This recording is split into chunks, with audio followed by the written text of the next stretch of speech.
I've been an internet marketer for the last 20 years, and 9 months ago, I decided I'd try something new.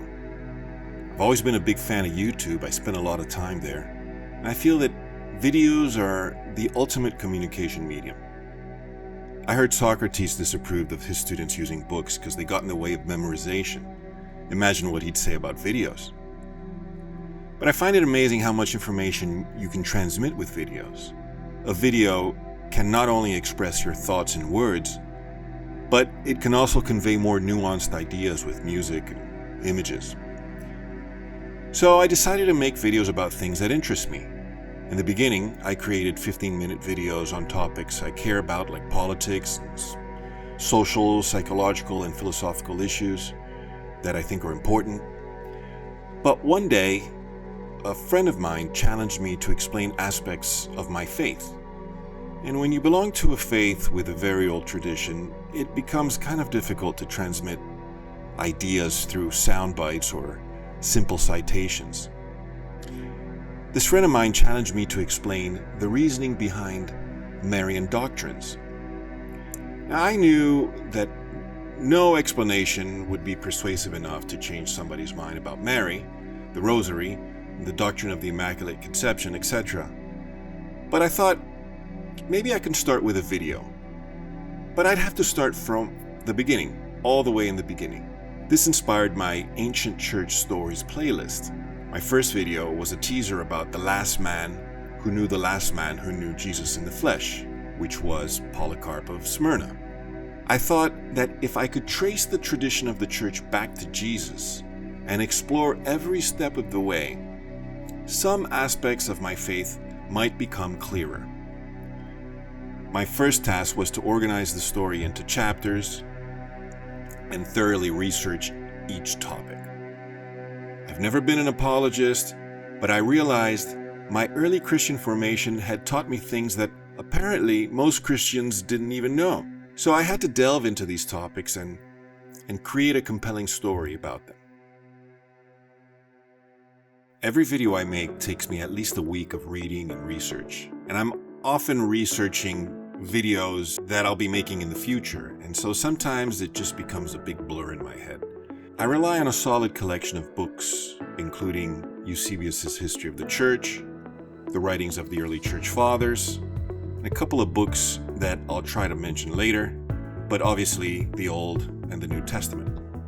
The internet has become a great source of information, and I do use ChatGPT to help me find information and correct my English. Unfortunately, I've discovered that ChatGPT isn't reliable for serious research, and I've caught it having many hallucinations, and it simply invented information. But to stay organized, I keep spreadsheets with timelines and dozens of Google Docs with bits of information and notes that I jot down when inspiration strikes.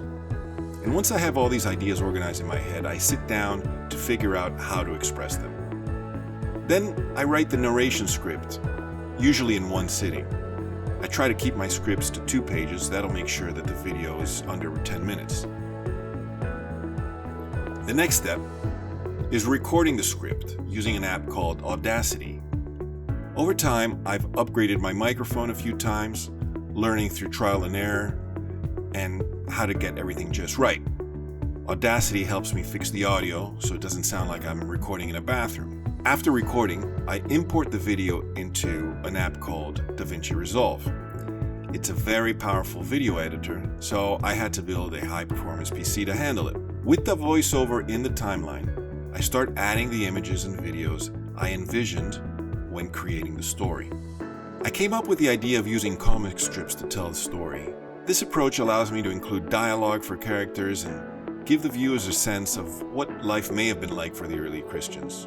The images I use come from stock photography websites, royalty-free sources, and of course, AI-generated tools like Midjourney or OpenAI's DALL-E. I've also experimented with Leonardo AI, Runway, LA Pics, and others. After generating the images, I refine them in Photoshop using comic strip templates, adjust their size, add text, and save them as static images. And then these images I import into DaVinci Resolve for editing. I also use tools like Luma Labs to create AI-generated videos.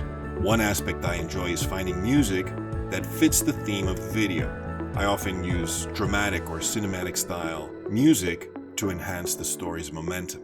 Of course, I've received my share of complaints and criticism, people complaining that I use AI too much.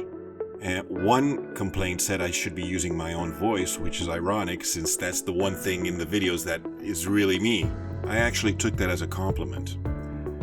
I also enjoy creating infographic style images. Though they're a little time consuming, they add a nice touch to the videos.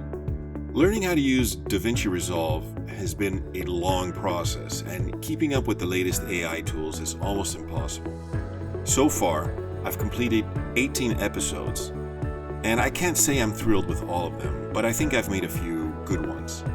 I'm super open to suggestions and criticism, so please let me know what you think I should do differently, or send me a compliment. I like those too.